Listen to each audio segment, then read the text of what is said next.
ये गाजर सुबह सुबह नींद से जागता है, फिर अपने बच्चों को खींच खींच के नींद से जगाता है, लेकिन इसका सबसे छोटा बच्चा तो उसे फिर से सुला देता है। इधर ये तीनों आलू भी सो के उठता और फिर चश्मा लगा के जॉगिंग करते हुए नहाने चला जाता है। अच्छा।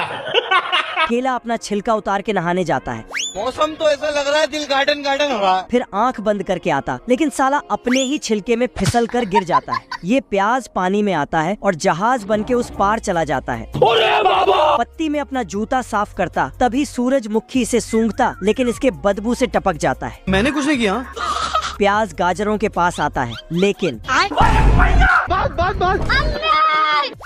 अब प्याज झूला झूल रहा था, लेकिन इसके बदबू के चलते इसे धक्के मार के गिरा देता है। फिर सारे फल सब्जियां मिलके इसे मार मार के वहाँ से भगा देता है। प्याज को रोता देख आम उसके पास आती है, लेकिन उसके बदबू से भाग जाती है। ये इल्ली नींद से जागता है, सिस्टम पार देंगे। और जागते ही उसे मीठे आम मिल जाता है खाने के लिए। इधर प्याज आम को बचाने के लिए उसके पीछे दौड़ता है। आम इल्ली के डर से डाली में झूल रही थी। प्याज अपना जहाज वाला दिमाग लगाता और एक फूल को हवाई जहाज बना के इल्ली को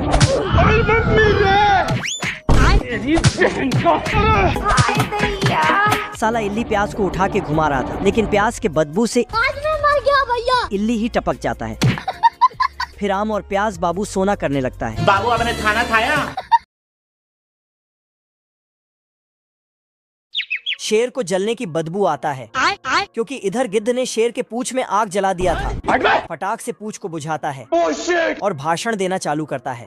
मौत को छू के फिर शेर गिद्ध से पीछा छुड़ाने के लिए रॉकेट में बैठ के चांद पर चला जाता है। और मैं आसमान की ऊंचाइयों में क्यों हिला डाला ना। लेकिन गिद्ध यहाँ पहले से ही पहुँच चुका था, जिसके चलते शेर इस गुफा में जाके छिप जाता है। पर गिद्ध बाहर धरना देकर बैठा था। क्या कर सकता हूँ यार। देखते देखते कई महीने बीत जाते हैं तो शेर बाहर निकलता है, लेकिन शेर को इंतजार करते करते 50 साल बीत जाता है। फिर जब शेर लाठी का सहारा लेके बाहर निकलता है, तुम्हें शर्म है कुछ? तभी भी साला गिद्ध वहीं धरना देकर बैठा था। मैं नहीं जाता कहीं पैसा वैसा कमाने, ना मैं कोई मेहनत करता। मैं बैठा हूँ किस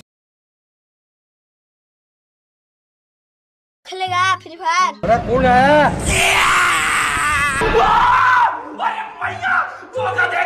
शेरू गांजा फूक कर पगला गया होता है। एल्विस भाई!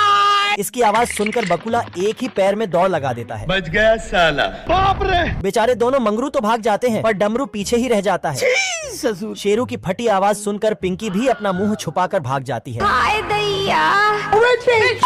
तभी सांप तो बिन गाड़ी के चक्के बन जाते हैं, पर चूहा तो शेरू को भाव ही नहीं दे रहा था। मैं बाबा टिल्लू। बाप को भेज। छोटा मोटा टपोरी समझा रहे मेरे को। भारी मिस्टेक हो गया सर। शेरू चूहे को डराने की कोशिश करता है, हिलाते रहो जितना हिलाना है। क्या रे भिख मंगिया। पर चूहा तो जेम्स बॉन्ड का बेटा निकला। तभी शेरू चूहे को ब्रेकफास्ट समझकर गटक जाता है। अंदर जाते ही चूहा पसली को गिटार समझ लेता है। खराब हो जाएगा मैं माँ। ये देख शेरू काला गोला अंदर डाल देता है मजा आ रहा है। और चूहे को बाहर भेज देता है। थैंक्स।